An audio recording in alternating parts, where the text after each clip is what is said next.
नमस्कार दोस्तों, DD red के एक और रिएक्शन वीडियो में आप सभी का स्वागत है। मैं हूं आलोक। तो आज जो वीडियो मैं आप लोगों के साथ देखने वाला हूं और जिस वीडियो पर मैं रिएक्शन देने जा रहा हूं वो वीडियो है रिबाहा इमरान का और इसका टाइटल है India restarts exports to Russia, Russia ask India for help with food and medicine. यानी कि रशिया को भारत ने एक्सपोर्ट स्टार्ट कर दिए हैं। तमाम सैंक्शन लग चुके हैं यूक्रेन युद्ध के चलते, आप ये सब जानते हैं, रशिया के खिलाफ। और रशिया ने भारत से कहा है कि उसे फूड और दवाइयां यानी मेडिसिन में आप मदद करिए, हमें पहुंचाइए। तो इस पर पाकिस्तान की जनता क्या कहती है, आइए जरा देखते हैं। अच्छा सादिया, मेरे आज के प्रोग्राम का बेसिकली सवाल ये है कि अगर बात करें हम इंडिया की, तो इंडिया ने रीस्टार्ट कर दी है अपनी ट्रेड, अपनी एक्सपोर्ट और हेल्प करना शुरू कर दी है रशिया की फूड शॉर्टेज को। इस मामले को निपटाने के लिए इंडिया हेल्प कर रहा है रशिया की। क्या कहना चाहेंगी आप? आई थिंक मेरे ख्याल से ये एक अच्छी चीज़ है, क्योंकि बहुत सी कंट्रीज़ ऐसी हैं जो कि मतलब अभी डेवलपिंग नहीं हुई, बहुत अंडर डेवलपिंग है, ठीक है। वहाँ पर फूड शॉर्टेज का बहुत इशू बन रहा है। अब जैसे कि ये कुछ दिन पहले यूक्रेन में बहुत ज़्यादा वर्ल्ड वॉर चल रही थी, वहाँ पर काफ़ी मसले मसाइल हुए। तो आई थिंक मुझे लगता है कि इंडिया जो है उसका ये बहुत अच्छा स्टेप है कि वहाँ के लोगों की हेल्प करे, उन्हें खाना फ्राहम करे। आई थिंक मुझे लगता है ये काफ़ी अच्छा है। मुझे लगता है कि वो बगैर किसी प्रेशर के, बगैर किसी चीज़ के वो लोग उनकी हेल्प कर रहे हैं। तो आई थिंक ये बहुत अच्छा है उनके लिए। इस तरह ये भी होगा कि लोग उनके कंट्री में काफ़ी चीज़ें अच्छी होनी शुरू, इंडिया में भी अच्छी होनी शुरू हो जाएंगी। जिस तरह कुछ लोग कहते हैं कि इंडिया जो है सिर्फ अपने फ़ायदे के लिए लोगों को यूज़ करता है, ये वो ऐसे वैसे भी हो जाएगा। आई थिंक मुझे लगता है ये ना उनके लिए बेस्ट चीज़ है। वैसे तो ये बहुत अच्छी बात है। इंडिया के पर्सपेक्टिव से देख लें, इंडिया की फॉरेन पॉलिसीज़ बहुत ज़बरदस्त हैं कंपैरेटिवली पाकिस्तान के साथ अगर कंपेयर करें तो। इंडिया के बाकी ममालिक के साथ भी आप रिलेशंस देख लें, whether it's Japan, Russia, USA, मतलब हम जहाँ जहाँ देख लें उनकी फॉरेन पॉलिसीज़ बहुत बेस्ट हैं। और यही I think one of the main reasons, अगर मैं टॉप मोस्ट रीज़न कहूँ कि उनकी जो भी अचीवमेंट्स, उन्होंने इतना कुछ अचीव कर लिया है जब से पाकिस्तान और इंडिया अलग-अलग हुए, दो अलग, पहले एक ही मुल्क होता था। तो अगर इसको कंपेयर करें, पाकिस्तान यहीं पे रह गया है, बट इंडिया की जो फॉरेन पॉलिसीज़ हैं उनकी वजह से वो फ़ायदा उठाते हैं, फ़ायदा लेते हैं। मतलब ये गिव एंड टेक वाला सीन होता है। तो ये बहुत अच्छी बात है कि अगर इंडिया ने ये वाला स्टेप भी ले लिया तो वेल बेटरमेंट है फ्यूचर में, बहुत अच्छा नज़र आता है। बिल्कुल। अच्छा, इस हवाले में ये कहना है, देखना सबसे पहले चीज़ आ जाती है इंसानियत, ठीक है। अच्छा, सबसे पहले जो चीज़ है वो है इंसानियत, ठीक है। इंसानियत के नाते अगर इंडिया ये काम कर रहा है तो अच्छी बात है, हमें उसको सपोर्ट करना चाहिए। हमें कहना चाहिए कि जो एक चीज़ अच्छा काम कर रहा है एक मुल्क, तो उसको करें, चाहे वो जो मर्ज़ी करें। इंडिया चाहे पाकिस्तान के खिलाफ साजिशें करे, कुछ भी करे, कोशिश उसकी यही होती है कि पाकिस्तान को बदनाम करे किसी ना किसी तरह। लेकिन एज अ मुस्लिम, और अगर हम इंसानियत को देखें कि अगर वो ये काम कर रहा है, फूड सप्लाई कर रहा है और उनकी नीड पूरी कर रहा है, तो वेल एंड गुड है, हम उससे शाबाशी देंगे। क्योंकि यूएसए आपको पता है कि वैसे ही उनके खिलाफ है एक तो, ठीक है। वो नहीं चाह रहा कि किसी के भी मुल्क के उनके साथ ताल्लुकात हों। लेकिन अगर वो इस बिना पर भी फिर भी कर रहा है तो उसके कोई ना कोई उसके पीछे उसका मफाद तो लाजमी होगा। इंडिया का मफाद लाजमी होगा, इंडिया मफाद के बगैर तो कोई काम नहीं करेगा। लेकिन इंसानियत को देख के किया जाए तो फिर हम कह सकते हैं कि शाबाश, अच्छा काम कर रहे हैं। यानी कि इंडिया जो है अपने पर्सनल इंटरेस्ट के लिए काम कर रहा है। मे भी पर्सनल इंटरेस्ट तो देखें ना, किसी कोई भी अगर देखें ना, आप मेरा इंटरव्यू कर रहे हैं, आप मुझसे बयान ले रहे हैं, तो आपको इसमें फ़ायदा है, ठीक है। अगर मैं दे रहा हूँ तो मुझे भी फ़ायदा है कि मैं भी टीवी पे आ जाऊँगा। इसी तरह कोई भी कोई काम करता है ना आजकल, तो वो अपने मफाद के लिए करता है, मफाद के लिए, मफाद के बगैर कोई काम नहीं करता। इससे मैं थोड़ा सा असहमत हूं कि हर जगह फायदा नहीं देखा जाता। आप अगर मैं आपको कहूं कि मैं आपको फायदा दे दूंगा और मेरे कहने पर आप जाके वो ताकतवर मुल्क है, आप उससे लड़ जाइए, आप उसका विरोध करना शुरू कर दीजिए, तो ये कोई नहीं करता। तो भारत ने तो अभी ताजा आपने देखा ही है कि एस जयशंकर ने क्या किया अमेरिका में जाकर। और इसी वजह से जो रशिया के रक्षा मंत्री हैं, नहीं, रशिया के जो विदेश मंत्री हैं, सरगेई लावरोव, उन्होंने कहा है कि जयशंकर एक ट्रू पैट्रियट हैं। और रशिया की तरफ से इतनी बड़ी तारीफ की गई है उनकी कि भाई सब कुछ कहते हुए भी अमेरिका को जाकर उन्होंने उसके घर में सुनाया और रशिया का साथ दिया है। तो आप समझिए कि अगर रशिया का विदेश मंत्री इतना बड़ा बयान दे रहा है तो इसमें कुछ ना कुछ तो होगा। और हर काम फायदे के लिए नहीं किया जाता है। रूस हमारा बहुत पुराना दोस्त है, और आज से दोस्त नहीं है, बहुत पुराना दोस्त है और बहुत भरोसेमंद दोस्त है। तो जब इस समय वो संकट में है, भले ही बाकी दुनिया उसके खिलाफ खड़ी हो गई हो, लेकिन भारत उसके साथ है और रूस की तरफ से कई बार भारत की इसके लिए तारीफ की गई है। और जैसा कि आप सब जानते हैं कि सैंक्शन की वजह से रशिया में बहुत सारी बड़ी कंपनियां जा रही है। भारत की भी 1-2 कंपनियां हैं जिन्होंने छोड़ दिया वहां पे। टाटा स्टील भी है और आई थिंक इन्फोसिस है शायद, जहां तक मुझे याद आ रहा है। लेकिन इसके बावजूद भारत की सरकार रूस के साथ खड़ी है और अब बहुत जल्दी जो सारी सप्लाई हो रही है खाने की, मेडिसिन की, वो सब चालू हो रही है और वो ज्यादा की जा रही है। तो भले ही कुछ भी हो जाए, लेकिन भारत रूस के साथ खड़ा रहेगा। और इसलिए खड़ा रहेगा क्योंकि भारत कभी भूलता नहीं है कि रूस भी, जब भारत पर मुसीबत थी तो रूस भी खड़ा हुआ था उसके साथ। तो हर काम फायदे के लिए नहीं किया जाता। अच्छा सर, ये बताइएगा कि यूएस का प्रेशर होने के बावजूद इंडिया ने अपने रिलेशंस मुख्तलिफ कंट्रीज़ के साथ बहुत अच्छे रखे हुए हैं और यूएस का कोई प्रेशर वो फेस नहीं कर रहा है। मतलब प्रेशर है भी, लेकिन फिर भी वो अपने मुल्क का इंटरेस्ट है वो उस हिसाब से काम करे। क्या कहते हैं? अच्छा, बिल्कुल एक बात ये आ गई आपका, मतलब यूएसए का प्रेशर है। यूएसए मतलब स्ट्रिक्टनेस करता है, ये चीज़ कर देते हैं कि आपने ये काम करना है, ये काम नहीं करना, हर मुल्क में दखल अंदाजी तो करता है। लेकिन आप देखेंगे इंडिया की आबादी कितनी है। इंडिया की आबादी मैक्सिमम कम से कम भी ना 2 अरब के करीब आबादी है। अब यूएसए का जितनी भी प्रोडक्ट्स होंगी वो अगर इंडिया परचेज़ भी कर रहा होगा, यूएसए का आधा कारोबार जो होगा, आपको पता है वहाँ पे फिल्म इंडस्ट्री बहुत ज़्यादा है, उसके बाद आईपीएल है, उसके बाद क्रिकेट में बहुत ज़्यादा, मतलब पैसों के लिहाज से ना इंडिया अच्छा मुल्क है इन्वेस्ट करने के लिहाज से। तो यूएसए का आधा पैसा तकरीबन इंडिया में इन्वेस्ट होता होगा, चाइना में इन्वेस्ट होता होगा। इसलिए जो अमेरिका है ना, यूएसए है ना, तो वो चाइना से। अच्छा, आपको पता है एक बड़ी इंटरेस्टिंग फैक्ट बताती हूँ, जो भाई साहब कह रहे थे ना, हम अमेरिका से कम इंपोर्ट करते हैं और एक्सपोर्ट ज्यादा करते हैं। तो ये जो थ्योरी है ना आपकी, ये थोड़ा गड़बड़ है। आप इस बात को समझिए, हम अमेरिका को अपना सामान ज्यादा बेचते हैं और अमेरिका से कम खरीदते हैं। तो अमेरिका हमारे लिए बड़ा मार्केट है, हम अमेरिका के लिए बड़ा मार्केट नहीं है। हम मार्केट तो वैसे हैं, लेकिन आप इससे आंकड़ा मिलाइए ना कि जो भारत अमेरिका से इंपोर्ट करता है उससे कहीं ज्यादा एक्सपोर्ट करता है। समझिए इस बात को।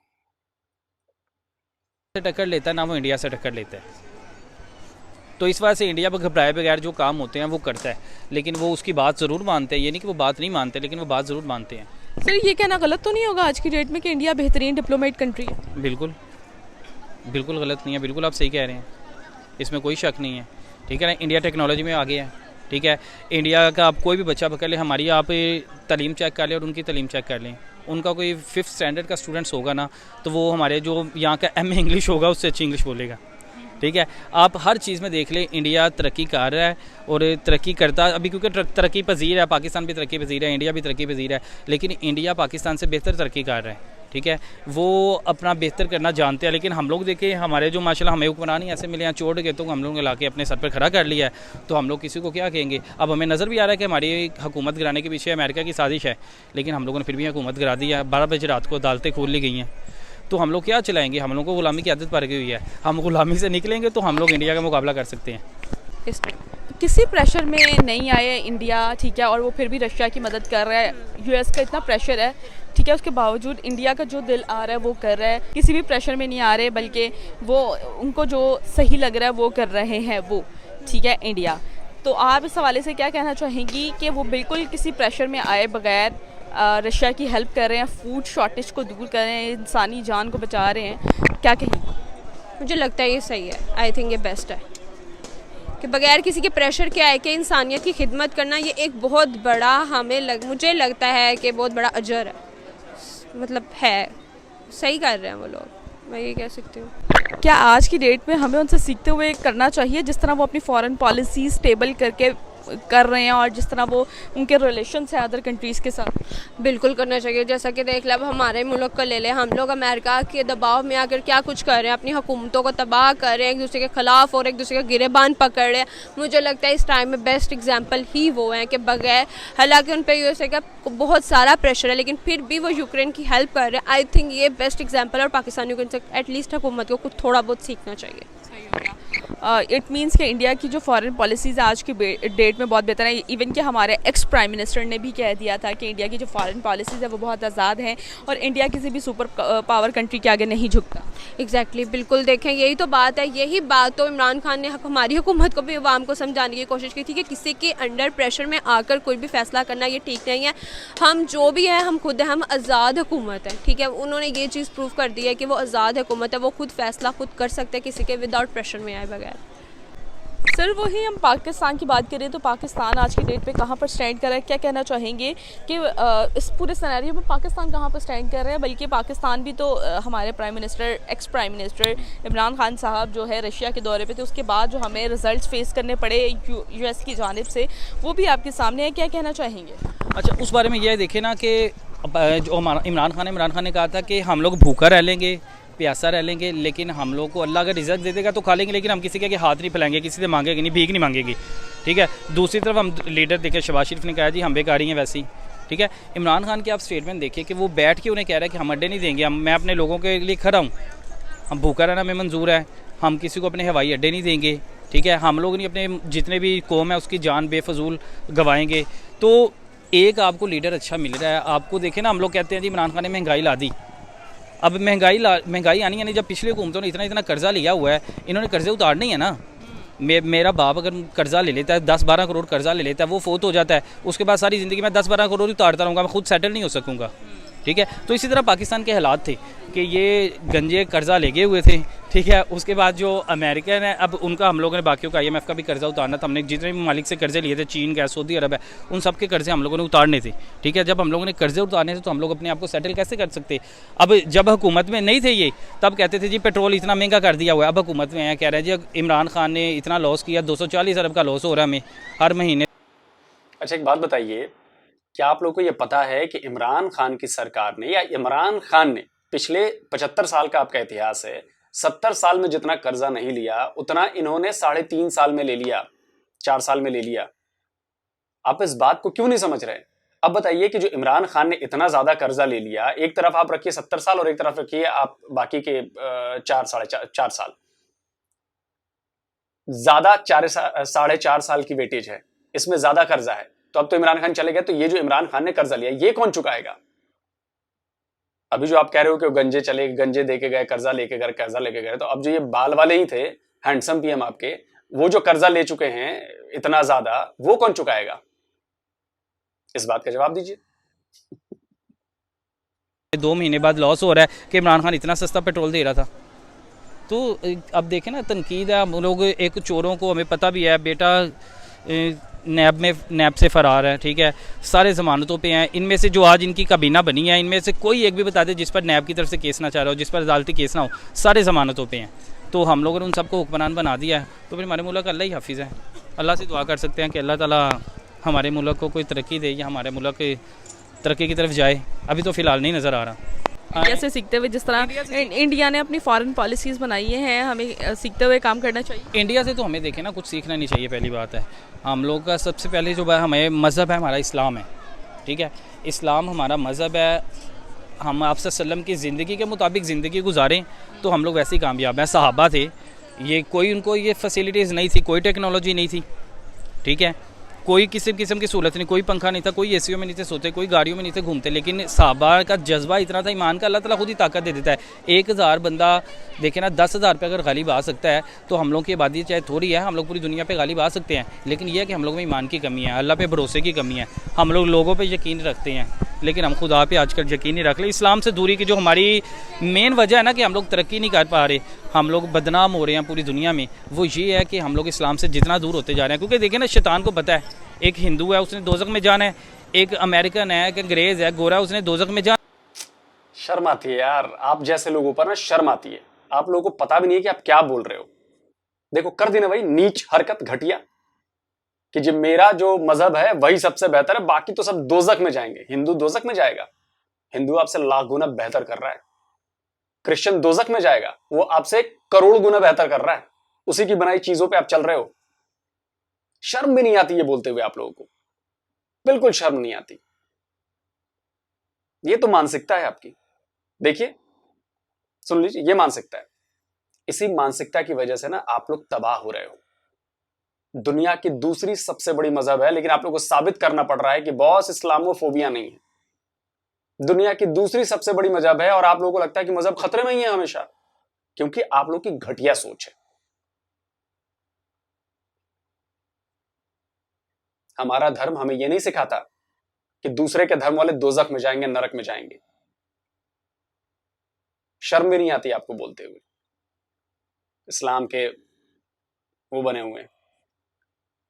है उसे पता है कि एक जिसे जन्नत में जाना है ना वो सिर्फ इन मुसलमानों ने जाना है, तो इनको पकड़ो। तो हम मुसलमानों में झूठ भी है, हम लोग मुसलमानों में फ्रॉड भी है, हम लोग मुसलमान मुनाफिक भी हैं। बाकी मालिक के देखिए हम लोग गोरों के मसाले दे रहे होते हैं कि यार वो कितने नेक हैं जो आपसे सलम की तलीमात पर अमल करता है। क्यों? क्योंकि उनके पीछे शैतान लगा नहीं हुआ। शैतान को पता कि यार इन्होंने जाना जन्नत में, इन्हें पकड़ो।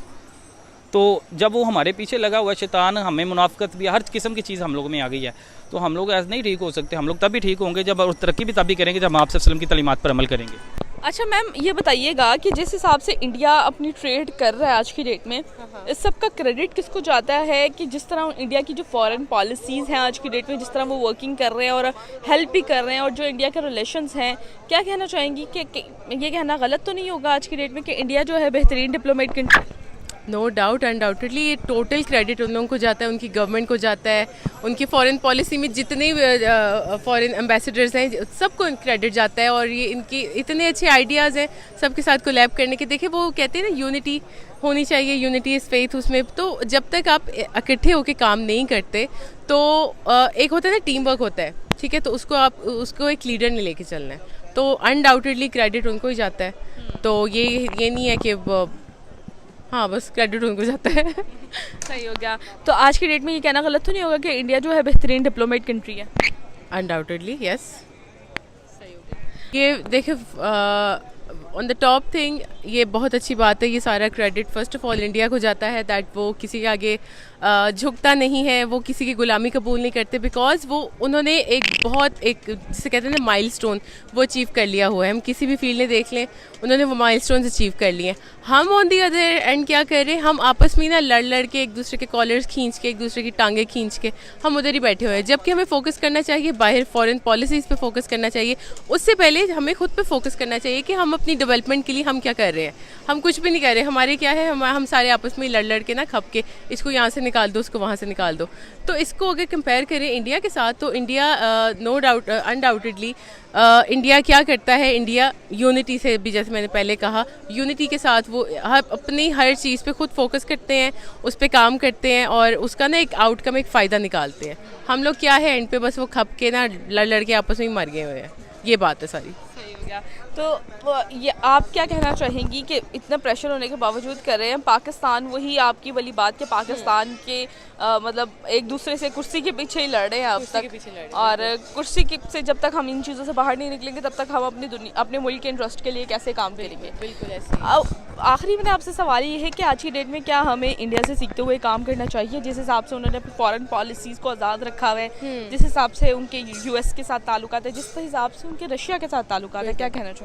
एब्सोल्युटली। देखिए वो अब नॉर्मल लोगों का ना यहाँ पे पर्सपेक्टिव आ जाते हैं, वो हमारे दुश्मन है, वो हिंदू हैं, ठीक है। ये बात मैं भी बोलना चाहूँगी, ये सब लोगों के, नॉट सब लोगों के बट 90% लोगों के माइंड में होती है। हम चले जाएँ किसी से बात करने के लिए तो वो नहीं, वो इंडियंस हैं, वो भारत है, तो इस तरह नहीं होना चाहिए। देखिए अगर कोई इंसान कोई अच्छा कर रहा है ना तो उसे एटलीस्ट सीखना चाहिए, ठीक है।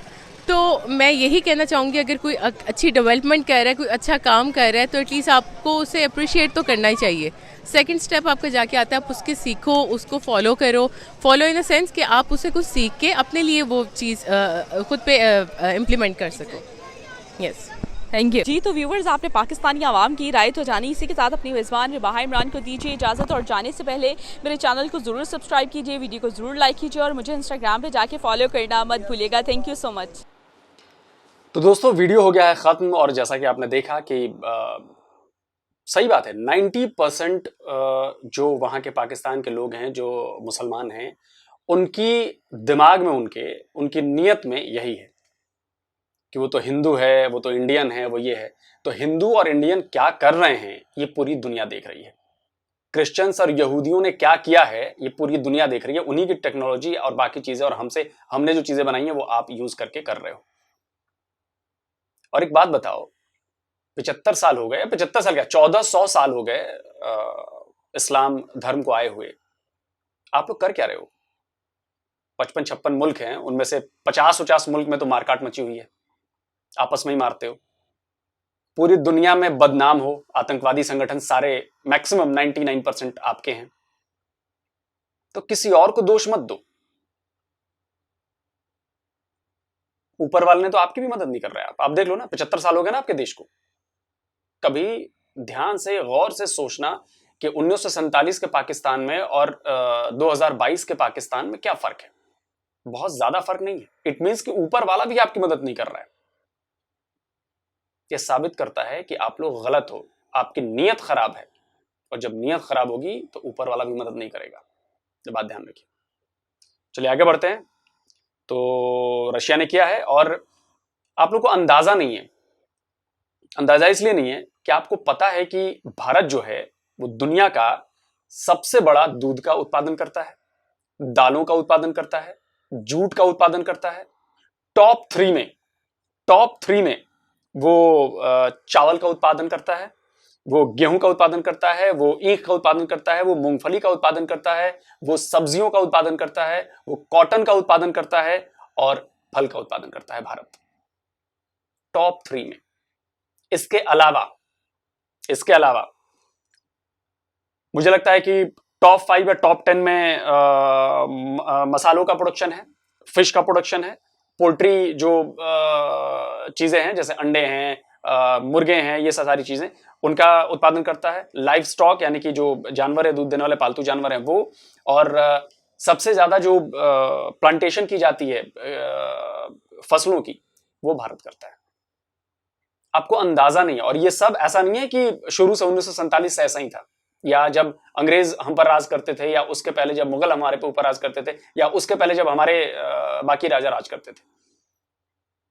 ये सब हमने अपनी कड़ी मेहनत और बदनीयती नहीं, अच्छी नीयत से हासिल किए। अच्छी नीयत ये कि हमारे साथ अगर मुसलमान भी हैं तो वो हमारे साथ हैं, वो भारतीय हैं। हमारे साथ सिख हैं तो वो हमारे भारतीय हैं। हमारे साथ अगर दूसरे किसी भी जाति का है, किसी भी धर्म का है, वो सब भारतीय हैं। तो हम हिंदू ऐसे समझते हैं।